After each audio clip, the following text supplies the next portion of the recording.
భార్యాభర్తల బంధం 100 ఏళ్ల వరకు ఉంటుందనేది మాట ఒక్కప్పటి మాట. కానీ ఇప్పుడు భార్యాభర్తల బంధానికి ఎక్స్‌పైరీ డేట్ ఎప్పుడుంటుందో కూడా తెలియలేని పరిస్థితి ఉంది. మానవ సంబంధాలన్నీ మంట కలుస్తున్నాయి. అక్రమ సంబంధాల నేపథ్యంలో భార్యను భర్తలు, భర్తలను భార్యలు చంపుతున్న వైనం ఉమ్మడి నిజామాబాద్ జిల్లాలో చోటు చేసుకున్న పరిస్థితి. ఇటీవల కాలంలో మాచారెడ్డి మండలం గన్పూర్ గ్రామానికి చెందిన ఒక వ్యక్తిని తన భార్య సుపారీ 15 లక్షల సుపారీ ఇచ్చి చంపేందుకు సిద్ధమైంది. ఈ ఘటన మరవకముందే మరో ఘటన కామారెడ్డి జిల్లా చిన్నకొడపాగల్ మండలంలో చోటు చేసుకున్న పరిస్థితి నెలకొంది. అక్రమ సంబంధాల నేపథ్యంలో కృష్ణ అనే వ్యక్తిని చంపిన వైనం వెలుగులోకి వచ్చింది. ఏదేమైనప్పటికీ తరచూ భర్తలను భార్యలు చంపుతున్న ఘటన కోకొల్లలు అని చెప్పవచ్చు. ఇంకోవైపు కామారెడ్డి జిల్లాలో భర్తను చంపి హత్య చేసి సంవత్సరం క్రితం పాతిపెట్టి అనుమానం వచ్చిన నేపథ్యంలో భర్త దుబాయ్ వెళ్ళాడని చెప్పి అక్కడ ఈ ఘటన చోటు చేసుకుంది. కామారెడ్డి జిల్లా రామారెడ్డి మండల కేంద్రంలో ఈ ఘటన జరిగింది.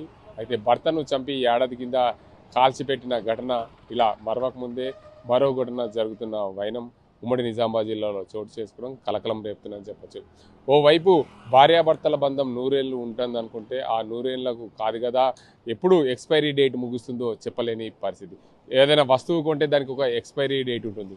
గతంలో భార్యాభర్తల బంధానికి 100 ఏళ్ళు జీవితం ఉంటుందనే నమ్మకం ఉండేది. కానీ ఈ రోజుల్లో భార్యాభర్తల బంధం అక్రమ సంబంధాల నేపథ్యంలో విచ్ఛిన్నమవుతున్న పరిస్థితి నెలకొంది. భార్యాభర్తలు ఒకవైపు అక్రమ సంబంధం నేపథ్యంలో భర్తను భార్య చంపిన వేళ ఆ కుటుంబం కూడా విచ్ఛిన్నమైంది. పిల్లలు అనాథవుతున్నారు. వారు జైలుకి వెళ్తున్న పరిస్థితి నెలకొంది. ఇంకోవైపు భార్యలను భర్తలు చంపుతున్న ఘటనలను కోకలు. ఇటు నిజామాబాద్ జిల్లా ఆర్మూర్లో కూడా భార్యను కడతెరిచిన భర్త అనుమానంతో దుబాయ్ నుండి వచ్చి ఆ విడాకులను తీసుకోవాలనే నేపథ్యంలో ఆ భార్యను చంపిన ఘటన ఆర్మూర్లో చోటు చేసుకున్న పరిస్థితి నెలకొంది. ఇట్లా ఏదేమైనప్పటికీ ఏదో కారణంతో ఏదో చోట భర్తను భార్య, భార్యను భర్త చంపుతున్న వైనం మరో ఘటన బాన్స్వాడలో భార్య తన అక్రమ సంబంధం నేపథ్యంలో భర్త అడ్డస్తున్నాడు అనే కోణంలో దుర్కి ప్రాంతంలో చంపి చెట్టు కింద సంచిలో చుట్టి కాలువలో పడేసిన ఘటన చోటు చేసుకున్న పరిస్థితులు. ఇట్లా ఏదో ప్రాంతంలో ఏదో ఘటన జరుగుతుంది.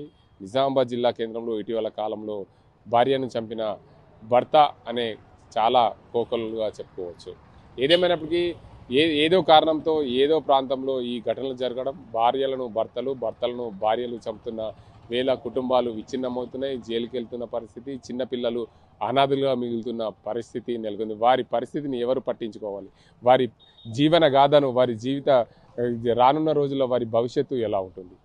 ఓ అక్రమ సంబంధాలు పూర్తిగా నెరవేరడం, దీనికి అంతటికి సంబంధించి భర్తలను భార్యలు చంపించడం, సుపారీ ద్వారా ఇచ్చి చంపించిన ఘటనలు ఇవి జరుగుతున్న నేపథ్యంలో ముఖ్యంగా కామారెడ్డి జిల్లా మాచారెడ్డికి సంబంధించి చూసుకుంటే ఆ మాచారెడ్డికి సంబంధించిన వ్యక్తి తన భార్య 15 లక్షల సుపారీ ఇచ్చి మరో వ్యక్తితో చంపేందుకు సిద్ధమైన పరిస్థితి నెలకొంది. అతను రైల్వేలో ఉద్యోగం చేస్తున్నాడు. అతన్ని చంపితే నాకు ఉద్యోగం వస్తుంది, దాంతోపాటు నేను హాయిగా జీవించవచ్చు అని దానికి అందరికి సంబంధించి పూర్తి స్థాయిలో జరిగిన ఘటనలు ఉన్న పరిస్థితి నెలకొంది. ఏదేమైనా తన జీవితాలను చక్కదిద్దుకోవాలనుకు 100 ఏళ్ళు కలిసి జీవించాలనుకున్న భార్యాభర్తల బంధానికి అర్థం లేకుండా పోతుందని చెప్పవచ్చు. ఇకనైనా మారండి, మనుషులు మానవులుగా జీవించండి, తమ కుటుంబాలను నిలుపుకోండి, అక్రమ సంబంధాలకు చెక్ పెట్టండి. ఎవరైనా సరే అక్రమ సంబంధాన్ని అంటగట్టుకుని జీవితాల్ని విచ్ఛిన్నం చేసుకోవద్దని ఆర్టీవీ ద్వారా కోరుకుందాం. ఇది ఇక్కడ పరిస్థితి. కేవలం సజిన్తో గంగారెడ్డి, ఆర్టీవీ నిజామాబాద్. ఇండియా పాకిస్తాన్ తాజా అప్డేట్స్ కోసం డౌన్లోడ్ చేసుకోండి ఆర్టీవీ లైవ్ యాప్.